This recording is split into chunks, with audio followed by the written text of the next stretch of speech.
आज हम लोग जानने की कोशिश करते हैं कि लोकसभा की जो चुनाव प्रणाली है, लोकसभा के चुनाव जो के हैं कैसे होते हैं। और इसमें हम जानने की आगे कोशिश करेंगे कि जब जनसंख्या की वृद्धि होती है तो उनके जो लोकसभा का जो निर्वाचन क्षेत्र होता है उसमें बदलाव कैसे आते हैं और जो बदलाव है वो बदलाव कौन करता है। और हम आगे जानने की कोशिश करेंगे कि जो अन्य पिछड़ा वर्ग है, मतलब नीची जो कास्टें हैं, अनुसूचित जाति और जनजाति, उनको आरक्षण इस लोकसभा में की सीटों में या फिर लोकसभा में जो सांसद चुन करके जाते हैं उनको आरक्षण दिया गया है या नहीं दिया गया है। और हम जानने की कोशिश करेंगे कि जो हमारा जो इलेक्शन है वो किस प्रकार से होता है। मतलब कि इलेक्शन सब लोगों को ये तो पता है कि हमने वोट डाल दिया और इलेक्टेड हो गए, लेकिन दोस्तों आपको ये जान करके हैरानी होगी जो इलेक्शन है वो दो तरह से होता है। दो तरह से होने का मतलब ये है कि एक तो प्रादेशिक अनुपातिक प्रणाली के अंतर्गत होता है, दूसरा होता है अनुदेशिक निर्वाचन प्रणाली के अंतर्गत। ठीक है, हम ये जानने की कोशिश करते हैं, हमको ये तो सबको पता पड़ता है कि संसद का इलेक्शन हो रहा है, लेकिन हमको ये कभी नहीं पता पड़ता है कि राष्ट्रपति का इलेक्शन हो रहा है या फिर राज्यसभा का इलेक्शन हो रहा है। पता तो पड़ता है लेकिन हमें पर्टिकुलर हमारा उसमें रोल नहीं होता है, तो हमको ये अच्छे से डिफाइन नहीं हो पाता है कि इसमें कैंडिडेट कौन जीतेगा या कौन हारेगा। तो हम आगे इसमें यह जानने की कोशिश करेंगे कि अनुपातिक प्रादेशिक प्रणाली है उसको किस किस के अंतर्गत, मतलब कि किसका इलेक्शन अनुपातिक प्रादेशिक प्रणाली के अंतर्गत होता है और किसका इलेक्शन प्रादेशिक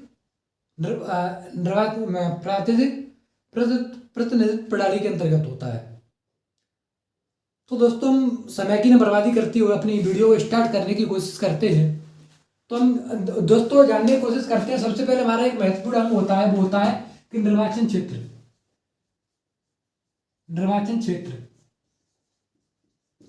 प्रादेशिक निर्वाचन क्षेत्र, इसका मतलब यह है, देखो दोस्तों अगर कोई कैंडिडेट है, कोई खड़ा होगा तो खड़ा कहाँ से होगा, पर्टिकुलर एक जगह से होगा। तो उसका मतलब ये है, उस जगह को हम बोलते हैं निर्वाचन क्षेत्र। ठीक है, हमारा कैंडिडेट खड़ा हो जाता है, उसके बाद में सबसे बड़ी दिक्कत ये हमारे सामने ये आती है, हमें समझने में ये दिक्कत आती है कि जो हमारा एरिया है, ऐसे कि हमारा जो लोकसभा में जो सीटें हैं उनका बंटवारा जनसंख्या के आधार पर किया गया है। तो ये जो प्रादेशिक निर्वाचन क्षेत्र है वो जनसंख्या के आधार पर ही बांटे गए। इसका मतलब ये है कि यूपी की जनसंख्या ज़्यादा है लेटेस्ट, तो उसको ज़्यादा सीटें दी गई हैं। और अगर वहीं देखी जाए अगर दिल्ली की या पांडिचेरी की या मिजोरम की या फिर मध्य प्रदेश की, तो उसकी कम दी गई हैं सीटें। सांसद की जो सीटें हैं उसकी कम दी गई हैं लोकसभा में, क्योंकि वो हमारे बंटवारा है दोस्तों जनसंख्या के आधार पर किया गया है। ठीक है दोस्तों, जनसंख्या के आधार, जिसकी जनसंख्या ज़्यादा होगी उसकी सीटें ज़्यादा होगी। किसी यहाँ ये मैटर नहीं करता कि उत्तर प्रदेश है तो उसको सीट ज़्यादा दे दो। सीटें तभी ज़्यादा दे सकते हैं जिसकी आज उत्तर प्रदेश की जनसंख्या ज़्यादा है, कल मध्य प्रदेश की जनसंख्या ज़्यादा हो जाएगी तो मध्य प्रदेश की लोकसभा में सीट ज़्यादा हो जाएंगी, जाहिर सी बात है। तो दोस्तों मैं आपको ये बता दूं कि जिसकी जनसंख्या 60 लाख से कम है उसको ये निर्वाचन क्षेत्र वाली प्रणाली जो हमारा बांटा जाता है निर्वाचन क्षेत्र, उस पर ये लागू नहीं किया जाता है। जो हमारा निर्वाचन क्षेत्र में जो ये है, हमारे निर्वाचन क्षेत्र है वो एक तरह से जनसंख्या का आधार पर किया जाता है। मतलब जनसंख्या के जिसका हमारा निर्वाचन क्षेत्र, जैसे हमारे लोकसभा में लेटेस्ट 550 सीट है, मैक्सिमम 550 है, और आज जनसंख्या अगर देखी जाए तो 135 करोड़ है।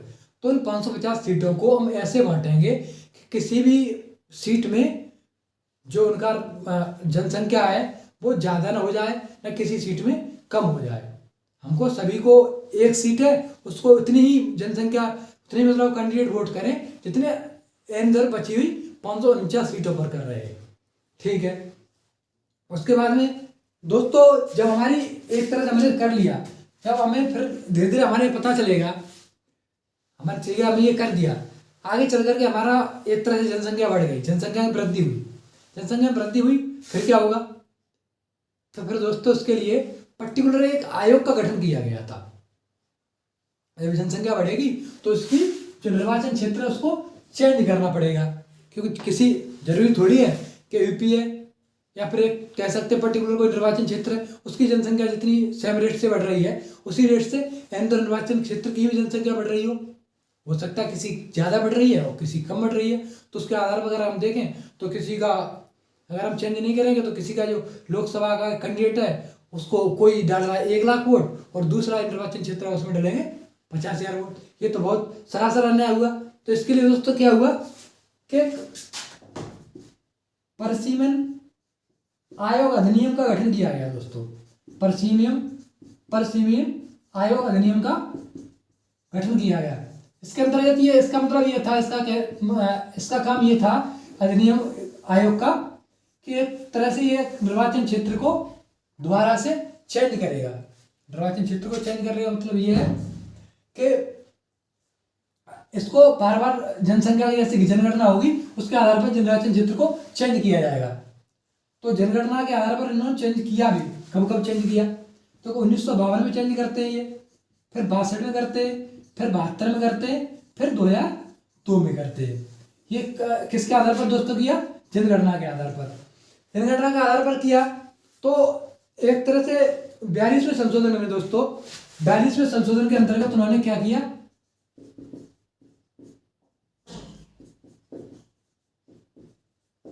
उन्होंने अपने निर्वाचन क्षेत्र को 1976 में फिक्स कर दिया। उन्होंने क्या फिक्स किया?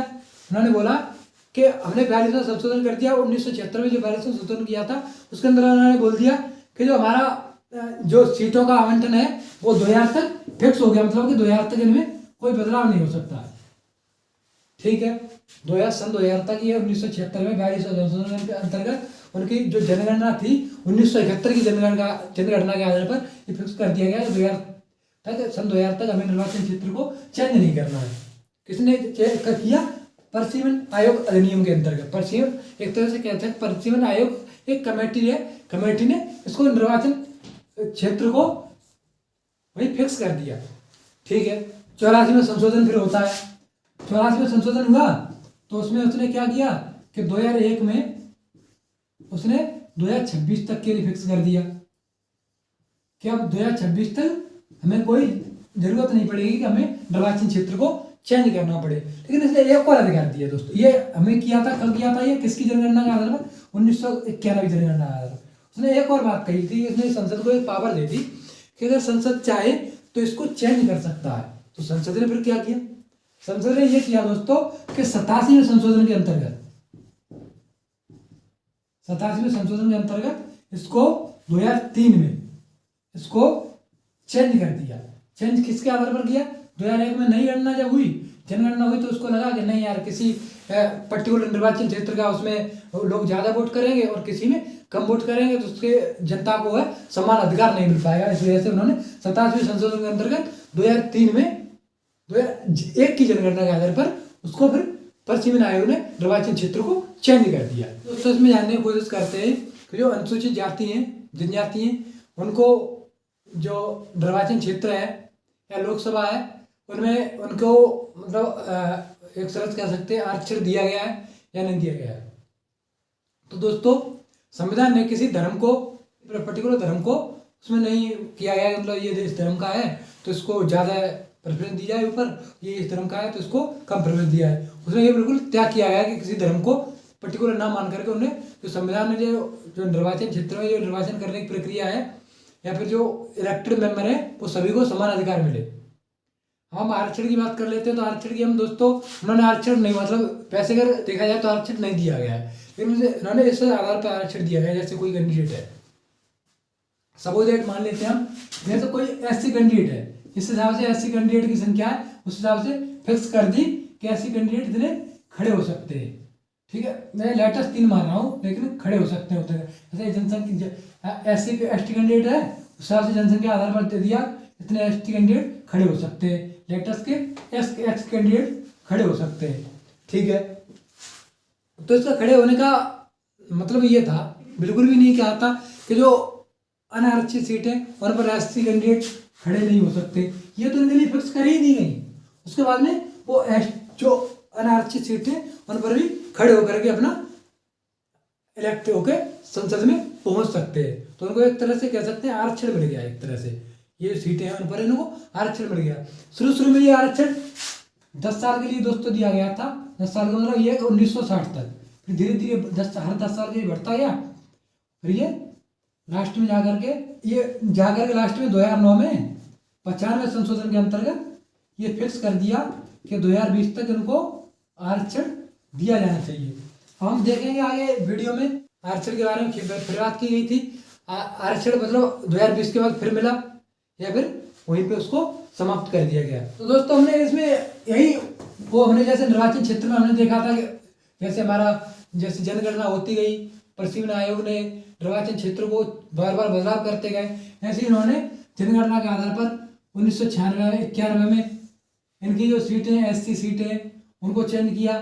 1991 जनगणना के आधार पर 2001 में इनको इनकी सीटों को चेंज किया। बाद में 2003 में 2001 की जनगणना के आधार पर इनकी अनारक्षित सीटों क्योंकि दोस्तों हो सकता है क्यों इसको चेंज किया, उसका चेंज करने का मतलब ये था कि हो सकता है कि आरक्षित सीट है या आरक्षित जो सीटें हैं उनकी जनसंख्या बहुत ज़्यादा हो गई हो और आरक्षित सीटें उनकी जनसंख्या कम हो, मतलब इनका जो आरक्षण है एक तरह से कह सकते हैं हम जनसंख्या आधार पर दोबारा फिर समय समय पर प्रशिक्षण आयोग इसको चेंज करता गया आरक्षण को समय समय पर। ठीक है।